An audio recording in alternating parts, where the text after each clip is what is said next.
एक बिहार बदलाव रैली का आयोजन किया है पटना के गांधी मैदान। बहुत हो गया, जन स्वराज का उद्देश्य है, प्रशांत जी का सोच है। आज यहाँ गरीबी है, यहाँ पलायन है, यहाँ शिक्षा है। प्रशांत किशोर ही किंग मेकर बनेंगे इस बिहार का। हमारा ही इंजीनियर, हमारा ही प्रोफेसर, हमारा ही डॉक्टर जाके काम कर रहा है। मैं कट्टर हिंदू, आप भी अगर मुसलमान हो तो कट्टर मुसलमान बोलो, आप अगर सिख हो तो कट्टर सिख बोलो। वो इस कानून के जरिए मुसलमान को धौंसाना चाहता है और हमारे हिंदू भाइयों को दिखाना चाहता है, देखिए मेरी सरकार है तो मुसलमानों को हम धौंसा दें। उसका मकसद मुसलमानों का भला करना नहीं है, बल्कि ध्रुवीकरण की राजनीति करना है। ये वक्फ का संविधान में कोई जिक्र नहीं है, बाद में इसमें वैधानिक रूप दिया गया। किसी को 10 साल, किसी को 20 साल, किसी को 15 साल, किसी को कुछ, किसी को उसका खानदान दर खानदान की ये जो यूपीए और एनडीए के चुंगल से इसको आजाद होने का मौका मिलेगा। आप कितना नौकरी दीजिएगा भाई? कहां से? इतना नौकरी नहीं आपके पास, बिना रोजगार का। तो रोजगार कैसे देंगे? उसके पास भी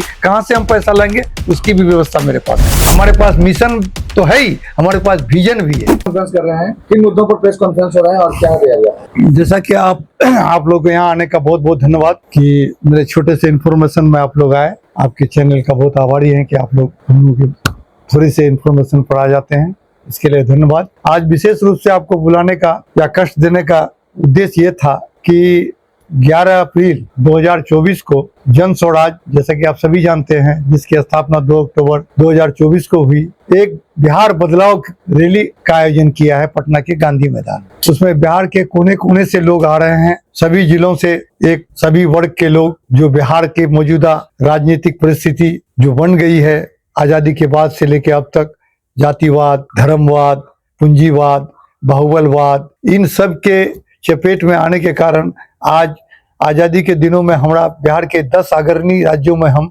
हिंदुस्तान के 10 अग्रणी राज्यों में हमारा शुमार था। लेकिन आज 75 साल बाद भी हम सबसे निचले पायदान में हैं। आज यहाँ गरीबी है, यहाँ पलायन है, यहाँ शिक्षा है, यहाँ स्वास्थ्य की कोई सुविधा नहीं है। हमारे यहाँ धन का पलायन हो रहा है, बैंकों पर पैसा, हमारा लोग जो बाहर कमाते हैं वो जो पैसा जमा होता है वो पैसा भी यहाँ के लोगों को नहीं मिल पाता है। इस पैसा को महाराष्ट्र, गुजरात, हरियाणा में भेज के वहाँ फैक्ट्रियाँ खुलती है और उस फैक्ट्री को चलाने के लिए भी हमारे यहाँ से मजदूर का पलायन हो रहा है। हमारे ही मजदूर जाके और सस्ते दामों में बिहार मजदूर का हब बन चुका है, जाता है। पढ़ाई के लिए, नौकरी तो दूर की बात, हमारे यहाँ टैलेंट है। आप जाइए दूसरे बड़े बड़े राज्यों में जो है, हमारा ही इंजीनियर, हमारा ही प्रोफेसर, हमारा ही डॉक्टर जाके काम कर रहा है, हमारा ही टैलेंट काम कर रहा है, हमारा ही धन यहाँ से ले जाता है, हमारा ही श्रम, हमारा ही मजदूर जाके वहाँ काम करता है। बहुत हो गया, जन स्वराज का उद्देश्य है, प्रशांत जी का सोच है कि जैसा कि आप सभी जानते हैं, आप लोग पत्रकार, वो रणनीतिकार हैं, दूसरों के लिए काम किए थे। वो सोचता है कि क्यों ना हम बिहार की जनता के लिए रणनीति बनाएं कि बिहार की मौजूदा जो हालात है उसको हम बदलें। जात, धर्म, वर्ग, बाहुबल, वंशवाद, इस सब से ऊपर उठकर बिहार की जो स्थिति बन गई है, उस व्यवस्था जो बन गया है, उस व्यवस्था को परिवर्तन करें और जो योग्यता अनुसार, माने जो हमारा जात वर्ग का जो अब यहाँ का तनासुब है, जो रेशियो है, उसके हिसाब सबों की भागीदारी के साथ अच्छे लोगों को लेकर के बिहार की इस स्थिति को हमारे पास मिशन तो है ही, हमारे पास विजन भी है। हम ये नहीं कह देंगे हम रोजगार दे देंगे, रोजगार कैसे देंगे ये भी हम आपको बताएंगे, पैसा कहां से आएगा, किसानों की स्थिति कैसे सुधरेगी, इसके लिए भी हम अपनी बात को बताते हैं। बेरोजगारों को रोजगार कैसे देंगे? आप कितना नौकरी दीजिएगा भाई? कहां से? इतना नौकरी नहीं आपके पास, बिना रोजगार का। तो रोजगार कैसे देंगे? उसके पास भी कहां से हम पैसा लेंगे? उसकी भी व्यवस्था मेरे पास है। आज जो सरकारें चल रही है, आज मैंने क्या कहते हैं, रेवड़ी बांट रहा है सब। एक चुनाव का टाइम आता है, बोलता है 2000 पेंशन कर देंगे, फला को कुछ कर देंगे, लोग झांसे में आता है, 2 करोड़ नौकरी साल में देंगे। मोदी जी कहते थे ना 15 लाख आते हैं, यहाँ का लोग मासूम है, झांसे में आ गया, वोट दे दिया। मैं ये कहता नहीं हूँ, हमारी पार्टी ये कहती नहीं है। हमारी पार्टी जो कहती है उसके पीछे क्या रीजन है, क्या विजन है, मैं उसको भी आपको बताने का काम करूंगा। इसी सिलसिले में हम लोग जगह जगह बैठ के मीटिंग कर रहे हैं। हमारे कार्यकर्ता, हमारे वरिष्ठ नेता, हमारा प्रखंड से जिला स्तरीय सभी नेता जगह जगह जाके लोगों को समझा रहे हैं कि चलिए बिहार में जमा हुई, बिहार के राजधानी में, और वहां जमा होकर के एक नया संदेश बिहार को दीजिए, एक बार बदलाव लाइए। प्रजातंत्र व्यवस्था में, जमहूरियत में 5 साल का समय निर्धारित किया गया है सरकार बनाने के लिए या प्रतिनिधि चुनने के लिए। लेकिन हम लोग क्या कर रहे हैं भैया, किसी को 10 साल, किसी को 20 साल, किसी को 15 साल, किसी को कुछ, किसी को उसका खानदान दर खानदान, जात पर, कभी धर्म पर। अरे जात धर्म मानिए भाई, जात सच्चाई है, धर्म सच्चाई है, उससे कोई इनकार नहीं कर सकता। लेकिन धर्म का आड़ लेके हम तो आस्था को बेचने का काम करते हैं। आस्था कट्टरता से मानिए, चाहे हिंदू हो, मुसलमान हो, सिख हो, ईसाई हो। मेरा पार्टी का स्पष्ट है, हम गांधी के विचारों से सहमत है। गांधी का कहना था, मैं कट्टर धार्मिक हूँ, हिंदू हूँ, मैं कट्टर सनातनी और कट्टर हिंदू हूँ। और जब मरा था तो उन्होंने कहा था, उनके मुंह से अंतिम शब्द निकला था, हे राम। लेकिन गांधी ने कहा कि मैं कट्टर हिंदू, आप भी अगर मुसलमान हो तो कट्टर मुसलमान बनो, आप अगर सिख हो तो कट्टर सिख बनो, आप अगर दूसरे किसी धर्म को मानते हो तो उसका, क्योंकि एक कट्टर धार्मिक व्यक्ति का ही आचरण शुद्ध होता है, आचरण शुद्ध होता है। कोई भी धर्म दुनिया में गलत नहीं बताता है, एक धार्मिक व्यक्ति का आचरण शुद्ध होगा, और जिसका आचरण शुद्ध होगा वो एक देश का अच्छा नागरिक बनेगा। तो मेरा जनसुराज का कहना है, हमको धर्म, जात, राजनीति में नहीं लाना है। वो आस्था की चीज है, उसको कट्टरता से मानिए। जो जितना धार्मिक होगा उसका आत्मा या चरित्र इतना पवित्र होगा, और एक पवित्र व्यक्ति एक अच्छा नागरिक होगा। तो इसी सिलसिले में हम लोग 11 तारीख को एक बिहार बदलाव रैली का आयोजन किया है। हम लोग का अपना आकलन है कि 10 से 15 लाख के बीच वहाँ लोग पहुंचे, हाँ पहुंचेंगे। हम आपके माध्यम से, आपके चैनल के माध्यम से बिहार के उन तमाम लोगों से आग्रह करना चाहेंगे कि बहुत हुआ जित पात, धर्म, वंशवाद, बाहुबली, धन बली। एक बार बिहार को योग्यता अनुसार, सलाहियत के हिसाब से, जिसकी जितनी हिस्सेदारी है उस हिस्सेदारी के हिसाब से एक बार बिहार में बदलाव लाइए, और उस बिहार की जो सिस्टम चरमरा गई है, खराब हो गई है, उस व्यवस्था को बदलने में अपना योगदान दें।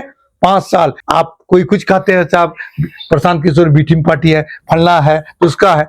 अरे आप मौका तो दीजिए, 5 साल है। अगर प्रशांत 5 साल में कुछ नहीं करेगा तो उसके बाद आप समझिएगा, बदलिए। आप यहाँ क्या कर रहे हैं? आप यहाँ भाई कोई ऑप्शन नहीं है बिहार में, एनडीए और यूपीए। एनडीए को देते हैं वो होता है तो यूपीए की तरफ भागते हैं, यूपीए को देते हैं तो वो दोनों तो सोच लिया है कि उधर नहीं तो इधर आएगा ही। तो आप नौजवानों से, आप पत्रकार बंधुओं से भी मैं आग्रह करना चाहता हूं कि बिहार में एक तीसरा विकल्प बन रहा है। इस विकल्प को बल यदि मिल जाए तो बिहार के जनता को, आम लोगों को एक रास्ता मिलेगा, एक वे मिलेगा कि ये जो यूपीए और एनडीए के चुंगल से इसको आजाद होने का मौका मिलेगा।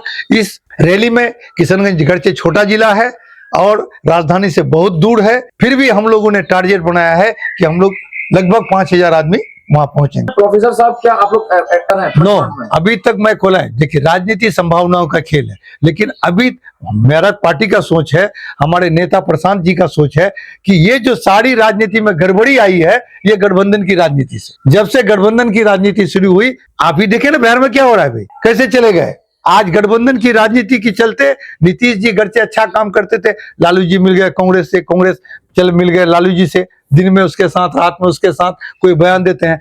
तो अभी तक मेरे पार्टी का, लेकिन देश और फिलहाल हम 243 पर 243 में हम अपना लड़ेंगे। हाँ, आधार बना रहे हैं, लोगों से कह रहे हैं कि आइए।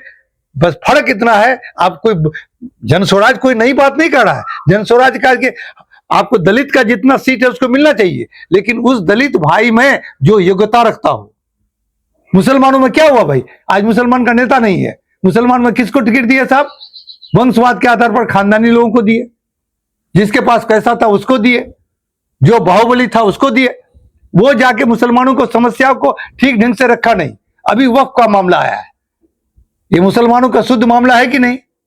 लेकिन इस वक्फ में अगर त्रुटियां थी तो हमारे जो मुस्लिम रहनुमाओं थे उन्होंने सटीक उसको पकड़ के, क्यों आज भाजपा को यह मौका मिल गया कि वो आपकी कमी को दिखा करके वो संशोधन बिल लाया। आपने मौका दिया ना जी, आपने, जिसमें जो त्रुटियां थी, नो डाउट वक्फ की जमीन पर भी बहुत सारे लोग, मुस्लिम लोग उसको कब्जा किए हुए बैठे हुए हैं, जबकि वक्फ का प्रॉपर्टी का लाभ कमजोर वर्ग के लोगों को मिलना चाहिए, कमजोर मुसलमानों को मिलना चाहिए, बेवा को मिलना चाहिए, मिस्कीन को मिलना चाहिए। इसीलिए तो भाजपा कह रही है कि हम इस कानून के जरिए से उनको मदद पहुंचाएंगे। हाँ, तो ये भाजपा को कहने का अवसर किसने दिया? हमारे नुमाइंदों ने, तो फिर दिक्कत क्या है इस बोर्ड, इस बिल से दिक्कत क्या है? दिक्कत इस बिल से है, वहां फर्क भाजपा बोलती है ना कि हमको मुसलमानों को फायदा पहुंचाना है, बोलती है, लेकिन उसका मकसद कुछ और है। ठीक, आपको करने का मकसद था, आपने मुसलमानों के रहनुमाओं से ताल्लुकात पैदा किया, उससे विचार मुसलमानों की भलाई है तो मुसलमानों का भलाई वो भी सोच सकता है ना। उसका मकसद मुसलमानों का भला करना नहीं है, बल्कि ध्रुवीकरण की राजनीति करना है, वोट बैंक की राजनीति करना है। अरे मैं भी सहमत हूं, उसमें जो त्रुटियां हैं उसको दूर होना चाहिए।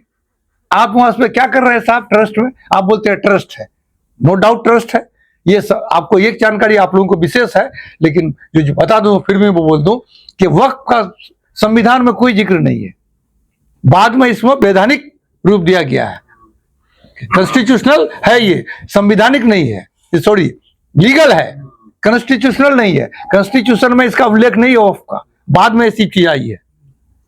तो इन मामलों को लेकर के कमी थी तो मुस्लिम रहनुमा थे ना विभिन्न पार्टियों का, कांग्रेस का था, राजद का, जदयू था, मतलब और पार्टी का, जिसका उन मुसलमानों ने क्यों नहीं उठाया। आज ये मौका दे दिया, जो सरकार मुस्लिम विरोधी है उस सरकार को मौका दे दिया कि आपके नाम पर वो सौदाबाजी कर रहा है कि नहीं। अब 2 करोड़ बेरोजगारों को नौकरी दी है, कितना को दिया भाई, 15 लाख के खाते में चला। अब कितना भरोसा करें उस पर, एक भी वादा उन्होंने पूरा नहीं किया।